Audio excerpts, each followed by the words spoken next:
আসসালামু আলাইকুম।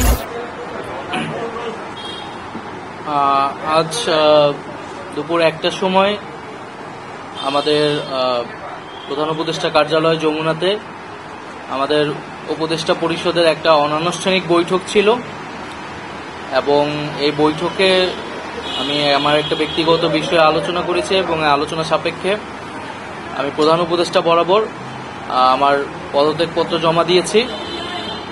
আমার যেই দুইটি মন্ত্রণালয় ছিল, তথ্য ও সম্প্রচার এবং ডাক, টেলিযোগাযোগ এবং তথ্য প্রযুক্তি, দুইটি মন্ত্রণালয়ের দায়িত্ব থেকে আমি ইস্তফা দিয়েছি। এছাড়াও এই জুলাই ফাউন্ডেশন, জুলাই শহীদ স্মৃতি ফাউন্ডেশন সহ সরকারের যেই সকল কমিটিতে আমি ছিলাম, এই সকল কমিটি থেকে আমি সাথে সাথে একই সাথে ইস্তফা আমার হচ্ছে। তো মূলত একটি গণ অভ্যুত্থানের প্রেক্ষিতে 8ই আগস্ট আমরা গণ অভ্যুত্থানের প্রতিনিধি হিসেবে প্রথমে 2 জন এবং পরবর্তীতে আরও 1 জন, 3 জন অন্তর্বর্তী সরকারে দায়িত্ব নেই অন্যান্য উপদেষ্টাবৃন্দের সাথে। তখন দেশের জাতীয় নিরাপত্তা এবং গণ অভ্যুত্থানের আকাঙ্ক্ষা বাস্তবায়নের লক্ষ্যে আমাদের সেই সময় দায়িত্ব গ্রহণ করাটা আমাদের কাছে মনে হয়েছিল যৌক্তিক। গত 6.5 মাসের প্রেক্ষিতে সরকার কাজ করছে, হয়তো আমরা আশানুরূপ ফলাফল এখনো পাইনি, কিন্তু আমার কাছে মনে হয়েছে যে সরকারের একটা স্ট্যাবিলিটিতে সরকার এসেছে এবং ব্যক্তিগতভাবে সরকারের বাইরে যে দেশের বর্তমান যে পরিস্থিতি, সেই পরিস্থিতিতে একটি রাজনৈতিক শক্তির উত্থানের জন্য আমার রাজপথে থাকা প্রয়োজন, ছাত্র জনতার কাতারে থাকা প্রয়োজন এবং আমরা যে গণতান্ত্রিক পরিবর্তনের আকাঙ্ক্ষা করি, সেই আকাঙ্ক্ষার জন্য এবং আমার যে গণ অভ্যুত্থানে যে ছাত্র জনতা অংশগ্রহণ করেছে সেই শক্তিকে সংহত করতে আমি মনে করেছি যে আমার সরকারের থেকে আমার সরকারের বাইরে রাজপথে আমার ভূমিকা বেশি হবে এবং আমার বাইরে যারা আমাদের সহযোদ্ধা রয়েছেন তারাও এটি চান এবং সেই প্রেক্ষিতে আমি মূলত আজকে পদত্যাগপত্র জমা দিয়েছি। তো গত 6 মাসে আমি আমার জায়গা থেকে চেষ্টা করেছি কাজ করে যাওয়ার। 2টি মন্ত্রণালয়ের বাইরেও অনেক অতিরিক্ত দায়িত্ব আমাদের পালন করতে হয়েছে। আমরা চেষ্টা করেছি এবং মন্ত্রণালয়গুলোতেও আমরা কিছু কাজ করেছি। সেই কাজের ফলাফল হয়তো সামনে জনগণ পাবে। 6 মাস খুবই কম সময়, তারপরও আমি হয়তো চেষ্টা করেছি, আমার কাজ আর ফলাফল সেটা জনগণ মূল্যায়ন করবে। তো আজকে থেকে মূলত আমি সরকারের আর কোনো দায়িত্বে নেই, এটি মূলত বলার জন্য আপনাদেরকে আজকে আমরা 3টা কোশ্চেন নিব।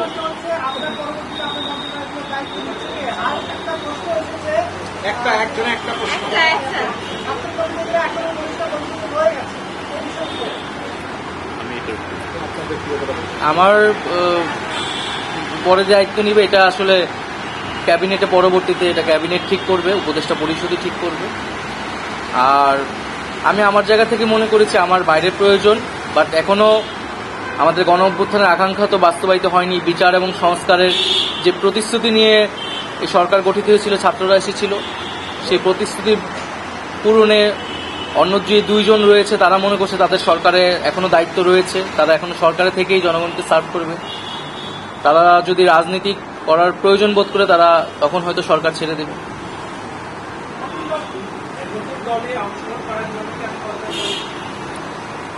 হ্যাঁ, নতুন যে রাজনৈতিক শক্তি এবং দল গঠন হচ্ছে, আমি সেখানে অংশগ্রহণ করতে আমার অভিপ্রায় আছে এবং জনগণের সাথে মিশে আবারও জনগণকে ঐক্যবদ্ধ করা এবং আমাদের যে গণ অভ্যুত্থান এর যে প্রতিশ্রুতি সেটা বাস্তবায়নে মাঠে থেকে কাজ করার লক্ষ্যেই আমি সরকার থেকে পদত্যাগ করছি।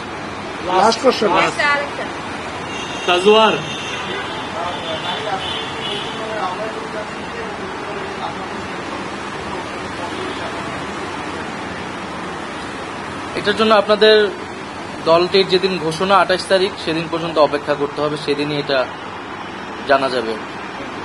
নারীদের মধ্যে থেকে একটা কোশ্চেন নিব। নারী কেউ আপনি সাজেদা জি